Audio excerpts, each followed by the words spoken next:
Assalamualaikum warahmatullahi wabarakatuh.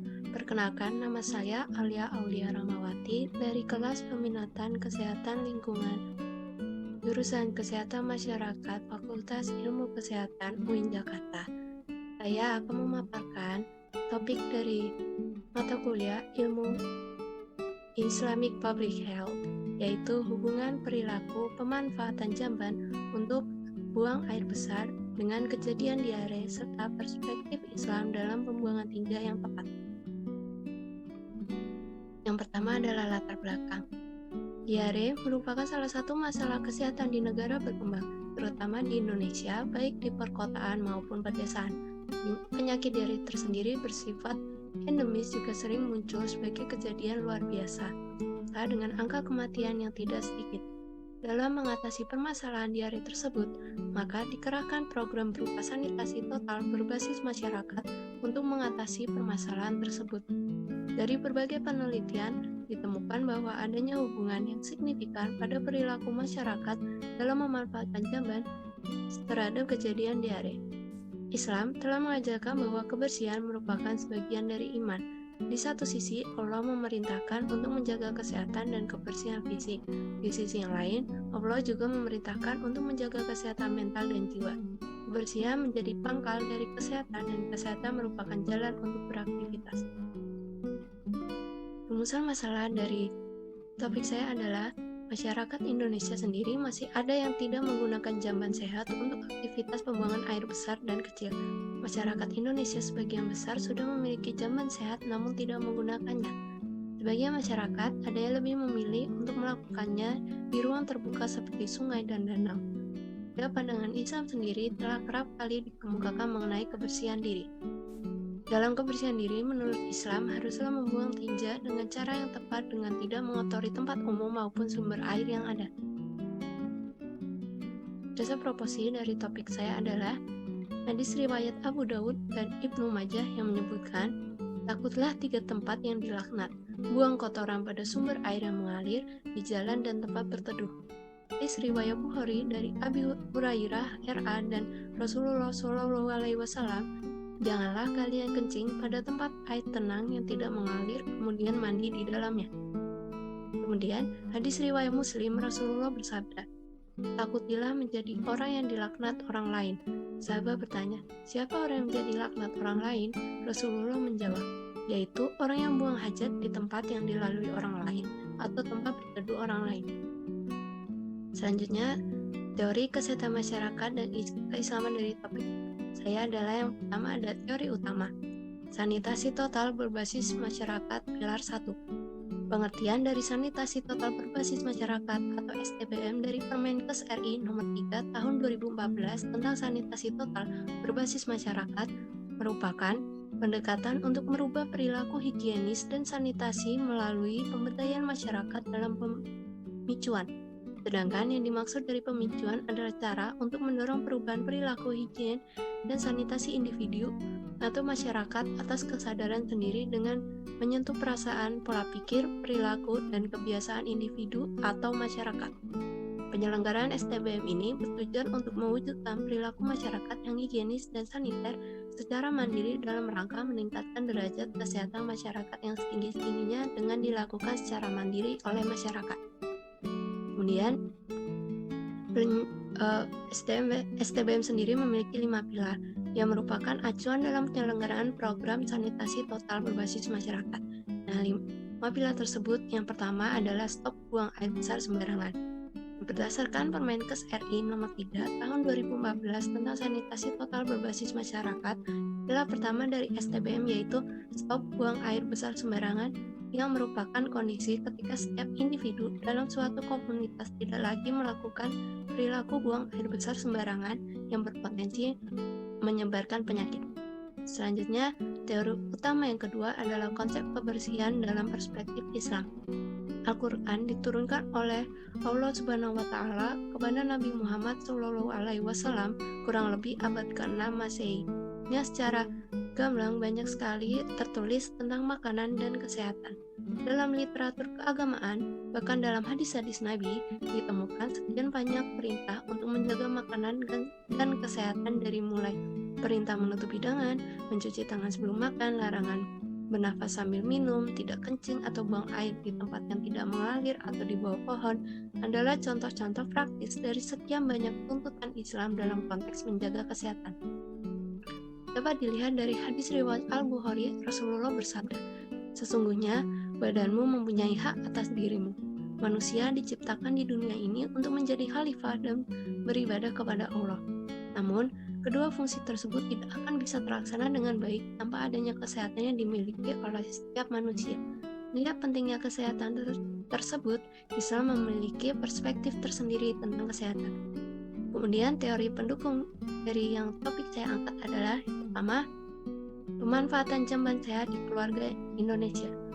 Cakupan sanitasi di Indonesia yang dipantau melalui Sistem Monitoring and Evaluation STBM di bawah Direktorat Kesehatan Lingkungan Kemenkes RI pada saat data diambil menunjukkan angka 73,9% pada tahun 2018. Sedangkan angka stok BABS di Indonesia sendiri terdapat 16.194 desa SBS terverifikasi atau 20,04% dari 83.438 total data desa dan kelurahan yang telah dianalisa. Dan itu terdapat 28 kabupaten atau kota terverifikasi SBS dengan provinsi yang memiliki persentase tertinggi yaitu Daerah Istimewa Yogyakarta. Sedangkan provinsi yang persentase desa atau kelurahan SBS terverifikasi terendah adalah Provinsi Maluku dengan 1% desa atau kelurahan SBS terverifikasi. Sebagian masyarakat masih memiliki jamban yang tidak memenuhi syarat kesehatan.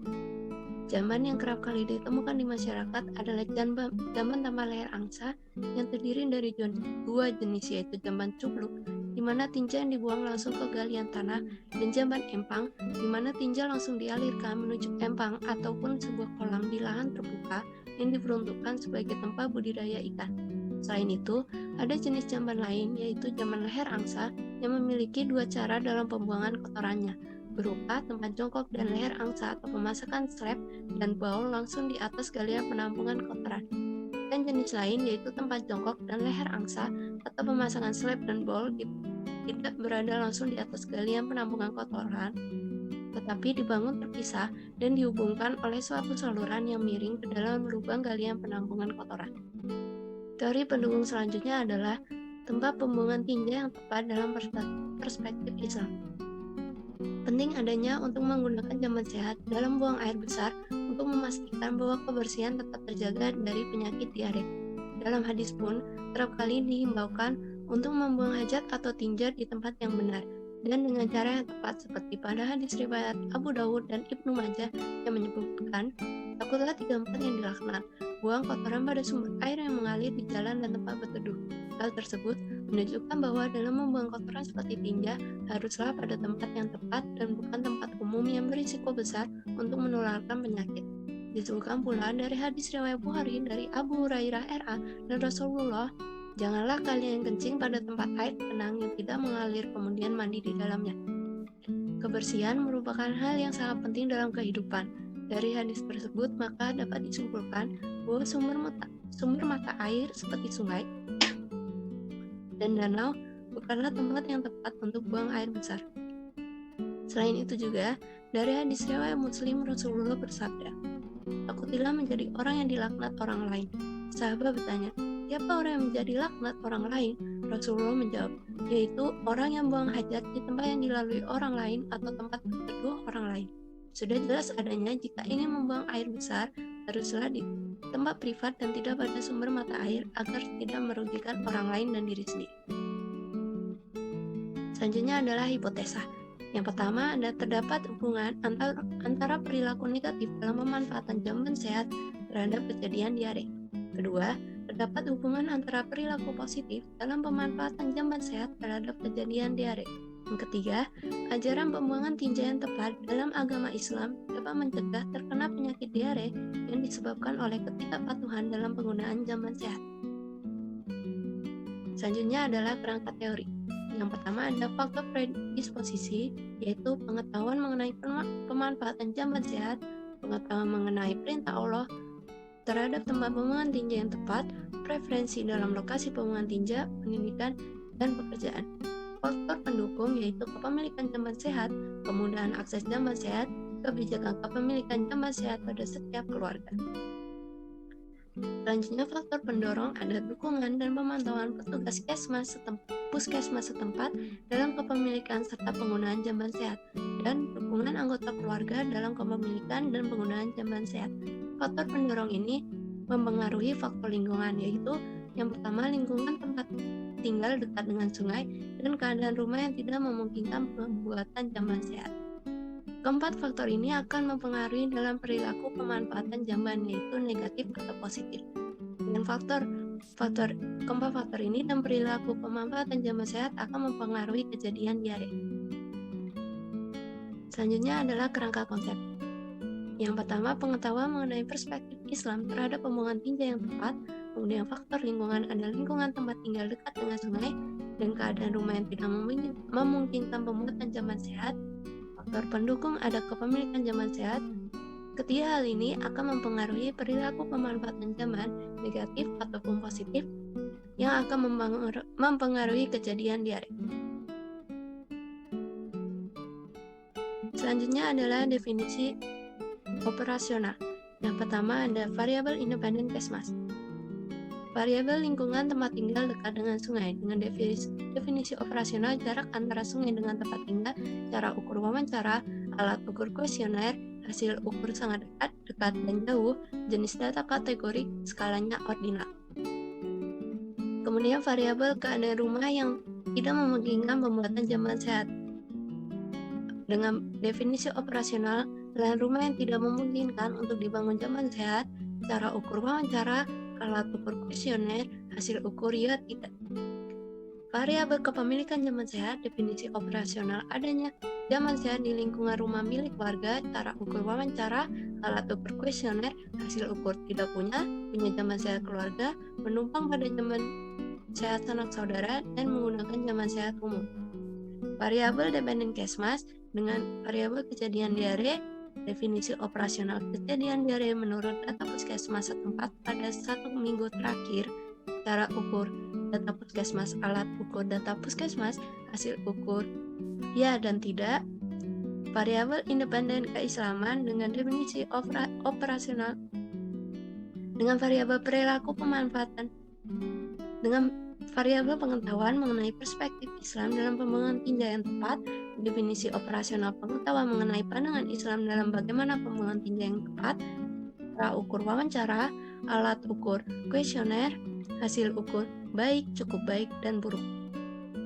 Variabel dependen keislaman, perilaku pemanfaatan jamban sehat, definisi operasional, tempat yang dipilih saat melakukan kegiatan buang air besar pada jamban sehat atau sembarangan, cara ukur wawancara, alat ukur kuesioner, hasil ukur perilaku positif dan perilaku negatif.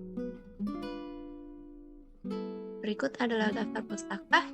Sekian dari pemaparan saya. Wassalamualaikum warahmatullahi wabarakatuh.